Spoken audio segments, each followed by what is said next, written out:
અમે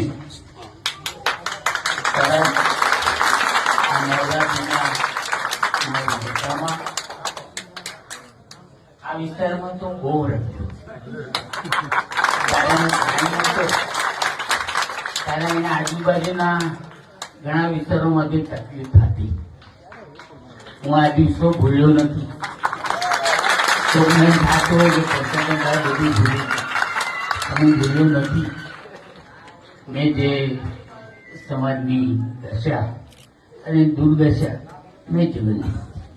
આ તો માતાજીના નવનોરતા અને અંદર આ શુભ પ્રસંગે હું તમને બધાના મારા તરફથી, મારો દીકરો દિવ્યેશ એના તરફથી અને મારી સાથે ઉપસ્થિત તમામ આગેવાનોનું હું તમને બધાને આ દિવાળીની શુભકામના અને મારા લાયક કઈ કણ કામ કર્યા તો વિચારતા નહીં કે પરસોત્તમભાઈ સોલંકીને ઘેર જવું.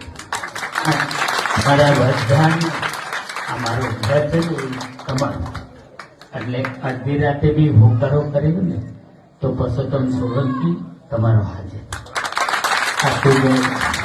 તમને બધાને મારા ખૂબ ખૂબ અભિનંદન અને તમને ભગવાન ખૂબ ચડતી કળા આપે, દીર્ઘ આયુષ્ય આપે અને કોઈ બી એક ના પડે એ ભગવાન અને માતાજી પ્રાર્થના કરું છું. ભારત માતા કી જય.